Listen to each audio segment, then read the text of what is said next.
Last market আপডেটে আমরা জানিয়েছিলাম মার্কেটের একটি গুরুত্বপূর্ণ সাপোর্ট হলো ৫,৫০০। গত সপ্তাহ পর্যন্ত মার্কেট এই সাপোর্ট পয়েন্টটিকে রেসপেক্ট করেছিল, কিন্তু আজ দিন শেষে এই গুরুত্বপূর্ণ সাপোর্টটিকে ভেঙে মার্কেট অনেকটা নিচে চলে আসে এবং দিন শেষে সূচক হারিয়েছে ৮৬ পয়েন্ট। আমরা জানিয়েছিলাম ৫,৫০০ নিচে যদি মার্কেট নেমে যায় তাহলে মার্কেট অনেকটা অচল হয়ে যাবে। গত এক মাস ধরে মার্কেটে বেশ অস্বাভাবিক আচরণ আমরা লক্ষ্য করেছি, কিন্তু আজকের দিনে যেটি হলো, মনে হচ্ছে যেন বাংলাদেশে বড় ধরনের কোনো ডাইজেস্টার নেমে আসলো এবং বিনিয়োগকারীরা তাদের শেয়ার সেল করে দিয়ে বাজার ত্যাগ করছেন। আজ আমরা টেকনিক্যাল পার্সপেক্টিভ থেকে মার্কেট নিয়ে একটি কুইক আপডেট দিচ্ছি। বন্ধুরা, আলোচনাটি শেষ পর্যন্ত শুনতে থাকুন। আলোচনাটি শুরুতেই সবাইকে রিকোয়েস্ট করব, ডিসক্লেমার অংশটি আপনারা ভালো করে পড়ে নেবেন। পুঁজিবাজার ঝুঁকিপূর্ণ। আপনার কোনো পার্সোনাল বাই এবং সেলের কারণে আপনি যদি ক্ষতিগ্রস্ত হয়ে থাকেন, সে দায় স্টক অবজার্ভার বহন করবে না। শুরুতে আজকের দিনের মার্কেটকে এক নজরে দেখে নিচ্ছি। আজকের দিন শেষে সূচক নেগেটিভ ছিল ৮৬ পয়েন্ট। লেনদেন হয়েছে প্রায় ৪০৯ কোটি টাকা। লেনদেন হওয়া কোম্পানিগুলোর মধ্যে দর কমেছে ৩৬৬টি কোম্পানির, বিপরীতে দর বৃদ্ধি পেয়েছে মাত্র ২৭টি কোম্পানির এবং অপরিবর্তিত ছিল ২১টি কোম্পানির শেয়ারের দর। যদিও আজকের দিনের মার্কেট সেন্টিমেন্ট ইন্ডিকেটর শো করছে বিয়ারিশ, কিন্তু প্রাইস অ্যাকশন দেখে বোঝা যাচ্ছে মার্কেট সেন্টিমেন্ট ছিল এক্সট্রিমলি বিয়ারিশ। আর আজকের দিনের বড় পতনে যে কোম্পানিগুলো সূচকে অতিমাত্রায় নেগেটিভ কন্ট্রিবিউট করেছে তার মধ্যে অন্যতম হলো পাওয়ার গ্রিড, জিপি, ব্যাডবিসি, ওয়ালটন, রবি, রেনেটা, লাফার্স, বার্জার, আইসিবি এবং বেসকিমকো ফার্মা। বস্তুত বড় মূলধনী কোম্পানিগুলোর কারণেই কিন্তু মার্কেট স্ট্রাকচার ভেঙে পড়ছে। গত কয়েকদিন ধরে আমরা যে বিষয়টি লক্ষ্য করছি, প্রথমে বড় মূলধনী কোম্পানিগুলোর মাধ্যমে ৩০ থেকে ৪০ পয়েন্ট সূচক ফল করে, এরপর মার্কেটে প্যানিক সৃষ্টি হয় এবং বিনিয়োগকারীরা তখন প্যানিক সেল এবং ফিয়ার সেল শুরু করে এবং মার্কেট আরও নিচে নেমে যায়।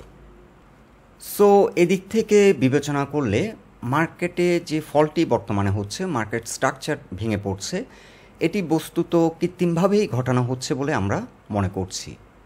এবং আমরা যে বিষয়টি লক্ষ্য করেছি, বেশিরভাগ স্টকে 70 থেকে 80% স্টকে কিন্তু সিগনিফিক্যান্ট সেল প্রেশার ছিল না। বস্তুত প্যানিক যখন শুরু হয় তখন বায়াররা সাইডলাইনে চলে যায় এবং আতঙ্কিত হয়ে অনেক বিনিয়োগকারী সেল প্রেশার শুরু করেন, তখন মার্কেটে একটা কৃত্রিম সেল প্রেশার আসে। এখন টেকনিক্যালি যদি মার্কেটকে আমরা রিভিউ করি, লাস্ট আপডেটে আমরা জানিয়েছিলাম এই ট্রেন্ড লাইনটি সাপোর্ট হিসেবে অ্যাক্ট করবে এবং গত সপ্তাহের পরপর দুটি trading session, last 2 trading session এই সাপোর্টটিকে কিন্তু রেসপেক্ট করেছিল, কিন্তু আজকের দিনে এই সাপোর্টটিকে রেসপেক্ট না করে মার্কেট অনেকটা নিচে চলে আসে এবং দিন শেষে ৫,৪৩১ পয়েন্টে ক্লোজ হলো। টেকনিক্যালি বলা যায় আজকের দিনে মার্কেটে কিন্তু একটা বড় ধরনের বিপর্যয় হয়েছে। একদিকে মার্কেট অনেকটা ফ্রি ফল করলো, অন্যদিকে মার্কেট কিন্তু আজকে দুটো গুরুত্বপূর্ণ সাপোর্ট ব্রেক করেছে। এর আগে আমরা যেটি গুরুত্ব দিয়েছিলাম ৫,৫০০ হলো মার্কেটের জন্য একটি ক্রিটিক্যাল সাপোর্ট পয়েন্ট, কারণ এখানে ফিবোনাচি রিট্রেসমেন্ট সাইকেলে 50% রিট্রেসমেন্ট সাইকেল একটি গুরুত্বপূর্ণ সাপোর্ট হিসেবে কাজ করে মার্কেটের জন্য। এই সাইকেলটিকে ব্রেক করলো। On the other hand, market দীর্ঘদিন ধরে একটি ডাউনওয়ার্ড চ্যানেলের মধ্য দিয়ে যাচ্ছিল। এই চ্যানেলটিকে ব্রেকআউট করে মার্কেট কিন্তু একটু সচল হওয়ার চেষ্টা করেছে, একটু ডাইনামিজম মার্কেটে ফিরে আসলো এই ব্রেকআউটটি দেওয়ার পর। অর্থাৎ দীর্ঘদিন ধরে যে ডাউন ট্রেন্ডের মধ্য দিয়ে মার্কেট ছিল, সেই ডাউন ট্রেন্ডকে ব্রেক করে মার্কেট আপ ট্রেন্ডে যাওয়ার একটা প্রবণতা কিংবা প্রচেষ্টা মার্কেটের ছিল, কিন্তু আজকের দিনে সেই ডাউনওয়ার্ড চ্যানেলের মধ্যে মার্কেট আবার চলে আসলো। সো এই কারণেই আমরা মনে করছি আজকে কিন্তু একটা বড় বিপর্যয় মার্কেটে হয়েছে। আরেকটি ব্যাপার হচ্ছে, মার্কেটে এখন যে প্রাইস অ্যাকশনটা হচ্ছে এটি কিন্তু ন্যাচারাল ফ্লোতে হচ্ছে না। যাই হোক, এখন মার্কেটের যে সাপোর্ট রয়েছে, এখানে ৫,৪০০তে একটি সাপোর্ট রয়েছে, তবে মার্কেটের আজকের যে আচরণটি আমরা লক্ষ্য করেছি, এই সাপোর্টটি মনে হচ্ছে না রেসপেক্ট করবে। এরপরে এখানে একটি সাপোর্ট আছে ৫,৩৫২ লেভেলে একটি সাপোর্ট। এখন মার্কেটের পরবর্তী কিছু গুরুত্বপূর্ণ সাপোর্ট আমরা মেনশন করছি। বর্তমানে মার্কেটে যে সাপোর্টটি রয়েছে ৫,৪০০ লেভেলে, এটি pivot point support, S2 support number 2 বলা হয়ে থাকে। সো 5,400 লেভেলে একটি সাপোর্ট রয়েছে, এর পরের সাপোর্টটি হবে 5,350 এবং এর পরের সাপোর্টটি হবে 5,250। আমরা এখানে দুটো ট্রেন্ড লাইন ড্র করেছি। অনেক সময় একটি প্যাটার্নের মধ্যে ডিফারেন্ট কাইন্ড অফ প্যাটার্নও চলে আসে। সো এই দুটো ট্রেন্ড লাইনই মার্কেটের জন্য এখন সাপোর্ট হিসেবে কাজ করবে। প্রথম এই লাইনটি সাপোর্ট হিসেবে কাজ করবে। সো 5,350 লেভেলে এখানে একটি সাপোর্ট রয়েছে, এটি যদি রেসপেক্ট না করে পরবর্তীতে এই লাইনটি সাপোর্ট হিসেবে অ্যাড করবে এবং S3 pivot point support number 3 হচ্ছে 5,250। তবে আজকের মার্কেটে যে প্রাইস অ্যাকশন আমরা দেখেছি, মার্কেট অনেকটা ফ্রি ফল করলো। অ্যাপারেন্টলি মনে হচ্ছে 5,400 এই যে সাপোর্ট পয়েন্টটি এটিকে রেসপেক্ট করবে না। আজকের দিনে কিন্তু আরও একটি গুরুত্বপূর্ণ সাপোর্ট ছিল S1 পিভট সাপোর্ট নাম্বার 1, এটি ছিল 5,495 পয়েন্টে। এই সাপোর্টটিকে কিন্তু রেসপেক্ট করছিল এতদিন। আজকে কিন্তু এই সাপোর্টটি মুহূর্তের মধ্যে ভেঙে মার্কেট অনেকটা নিচে চলে আসে। সো অ্যাপারেন্টলি মনে হচ্ছে 5,400 এই সাপোর্টটি হয়তো মার্কেট রেসপেক্ট নাও করতে পারে এবং মার্কেট হয়তো 5,350 এখানে এসে একটা সাপোর্ট নেওয়ার চেষ্টা করবে। এখন আমাদেরকে অনেকে প্রশ্ন করেছেন, মার্কেট যেহেতু একটি গুরুত্বপূর্ণ সাপোর্ট ব্রেক করেছে, কতদিন ওয়েট করতে হতে পারে, মার্কেট কতটা ডাউন হতে পারে এবং কখন মার্কেট ইউটার্ন নিতে পারে। এখানে দু তিনটি বিষয় আমরা বলে রাখছি। প্রথমত আজকের দিনের যে ক্যান্ডেলটি ক্লোজ হলো এটি কিন্তু ডেইলি ক্যান্ডেল। উইকলি ক্যান্ডেলটি ক্লোজ হবে উইকেন্ডে, বৃহস্পতিবার উইকলি ক্যান্ডেলটি ক্লোজ হবে। এখন যদি সপ্তাহ শেষে মার্কেট যদি আবার রিকভারি দিয়ে যদি এই ট্রেন্ড লাইনটিকে ব্রেক আউট করে ঘুরে দাঁড়াতে সক্ষম হয়, তাহলে মার্কেট রিকভারি দিতে কিন্তু খুব বেশি সময় নেবে না। এছাড়া মার্কেটে এখন যে সেল প্রেশার হচ্ছে এটি কিন্তু অনেকটা আর্টিফিশিয়াল এ কারণেই বলছি, মার্কেটে পেনিক সেল এবং ফিয়ার সেল হচ্ছে, আর যারা ইনভেস্টর বিগ ইনভেস্টর তারা সাইডলাইনে রয়েছেন, যার কারণে মার্কেট অনেকটা ফ্রি ফল করছে এবং যে সেল প্রেশারটি আমরা মার্কেটে দেখছি এগুলো কিন্তু হচ্ছে পেনিক সেল এবং ফিয়ার সেল।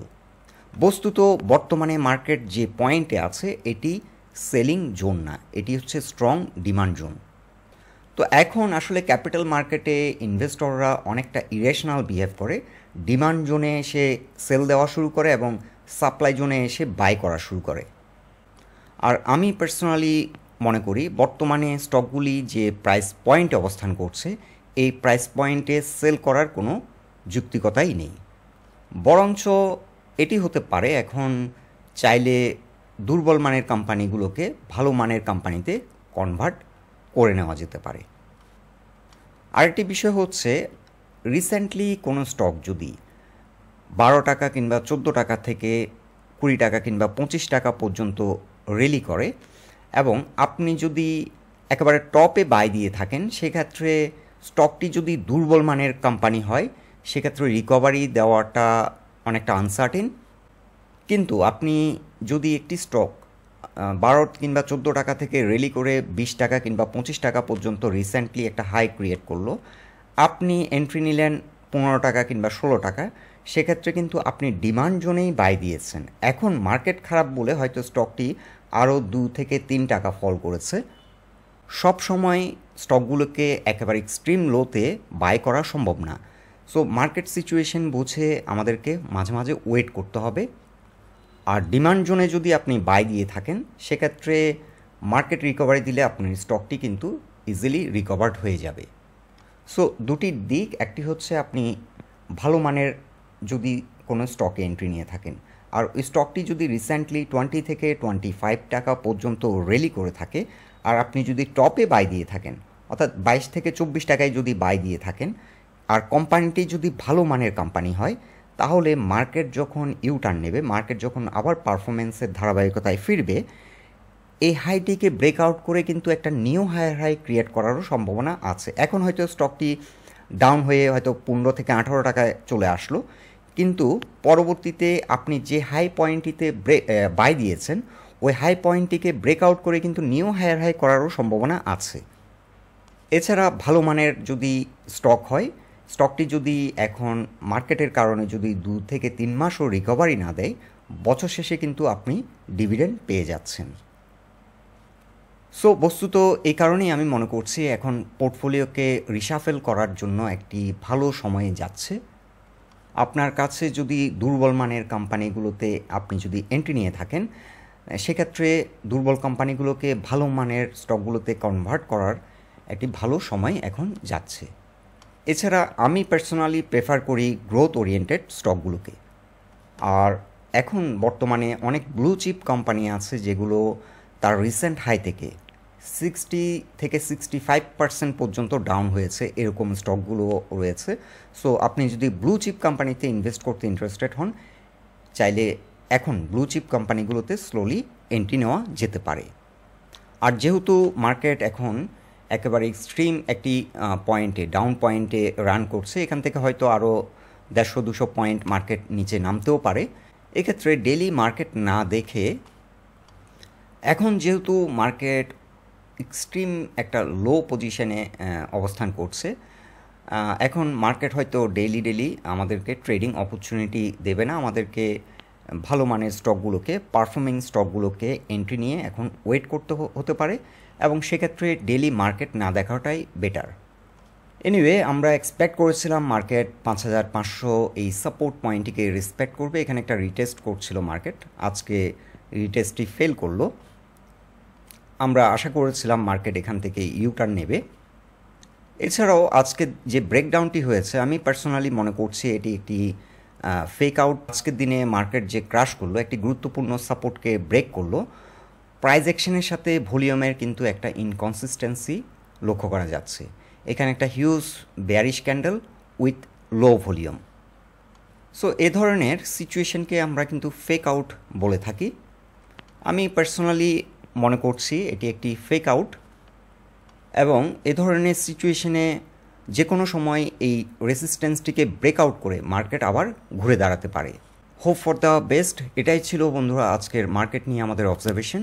আলোচনাটি যদি আপনাদের ভালো লেগে থাকে, অবশ্যই পোস্টটিকে লাইক দিন, আর আমাদের সাথে থাকার জন্য আপনাদের অসংখ্য ধন্যবাদ।